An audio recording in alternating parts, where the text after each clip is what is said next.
Not even to Pennsylvania yet. Is that near California? Nowhere near California, son. We've been traveling a long time. Yep.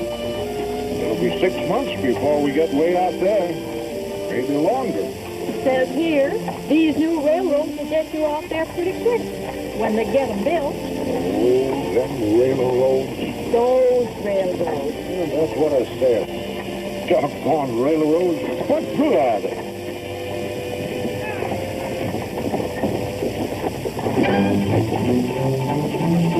Here comes another stagecoach, huh?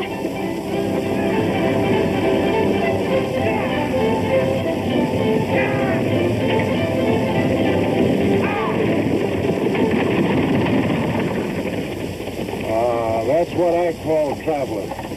There's nothing better than a good team of horses.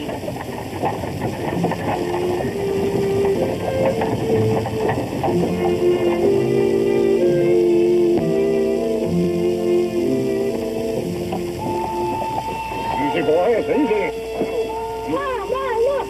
It's the railroad! Oh, doggone railroad. Oh, yeah. Easy.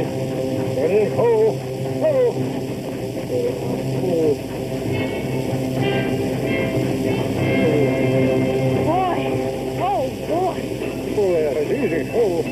I'd like to ride in the railroad.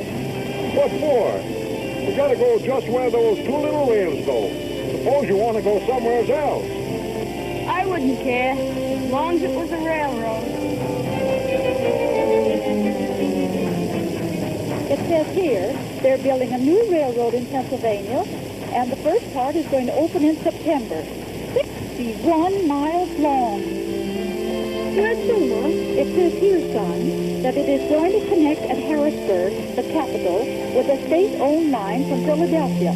And then people can ride a railroad train all the way to Lewistown. So the expanding age of transportation began. America built railroads, and the railroads helped to build America. Soon, the 61 miles of track from Harrisburg to Lewistown extended west to Pittsburgh and east to the great seaport of Philadelphia. Commerce, agriculture, industry, people, all these followed the course of the railroad. And the towns along the route began to enjoy a new prosperity. Clear out west, by way of Pittsburgh. Never would have believed it. I'm sure it's moving fast. Why, I remember when the railroad got its start back in 1846. Took it quite a while to get to Lewistown. Yep, then to Pittsburgh. And now with connections all the way out west. Yes, sir. We sure are moving fast these days. Just a fad, gentlemen. Just a fad. Nothing will ever take the place of the horse. But America was on the march, and her railroads meant her progress. They set the pattern for a great and vigorous nation. By 1871, the little line that so proudly expanded west of Pittsburgh had already become a great and growing network, the connecting railroad link between the east and west coasts of a vast continent. Along with this progress, commerce increased throughout the nation.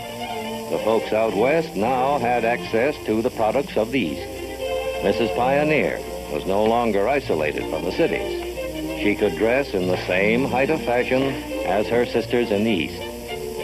Oh, Ella, look. Aren't these lovely dresses? Yes, just a new issue of Godey's Ladies' Book. Just got in by railroad from Philadelphia. I received some new materials, too. Let me show you.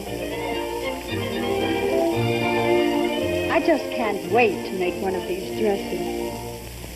In step with the march of progress, railroad operating methods improved.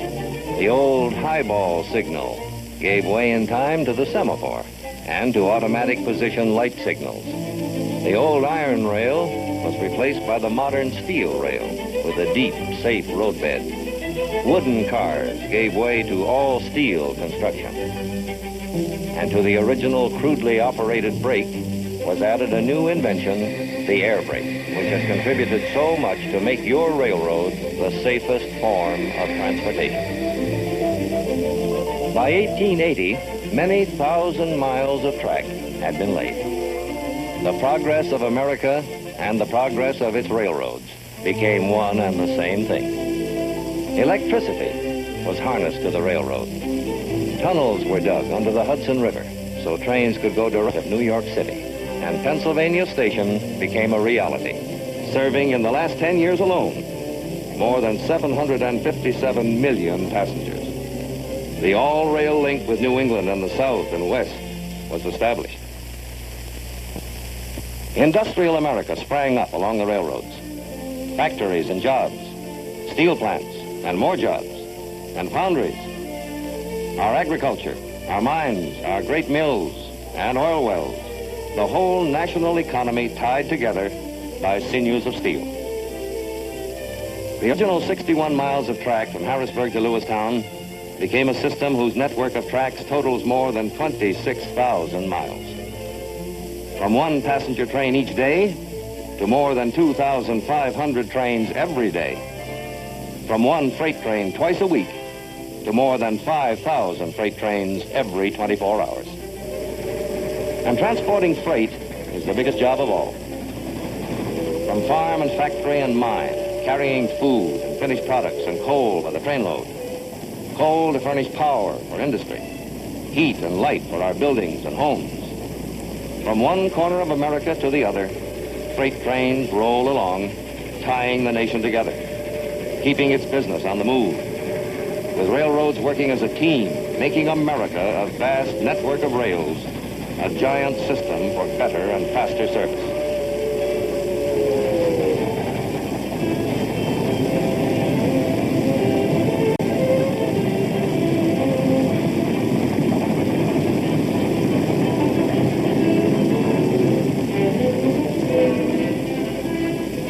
But moving cars over the rails is only one part of railroading. Let's look behind the scenes of a great freight yard and see how cars are assembled into trains for fast through runs. This is known as the hump operation. Its speeds make possible today's fast freight limiteds, which move on schedule just like passenger trains. As cars are received, they're pushed up an incline. On the way, they pass over an inspection pit. This is a regular check for safety. As the cars reach the top of the incline, called the hump, they are uncoupled, sometimes singly, sometimes in groups. From here, they roll to their proper tracks by gravity, 3 to 4 every minute. Masterminding this operation are the men in the control towers. The tower operator works from a teletype list, showing the numbers of freight cars and the order in which they will move over the hump. The tower operator, by manipulating small levers, sets the switches to route each car to its proper track. Another set of levers controls retarders, which reduce the speed of the car.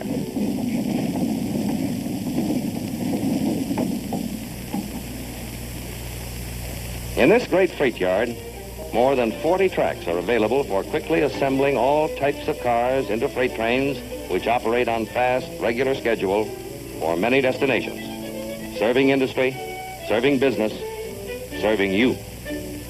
Refrigerator cars for perishables, flat cars, this one with tractors, coal cars, tank cars, cars with lumber, steel, livestock, merchandise of all kinds. Yes, virtually everything you use travels first as freight.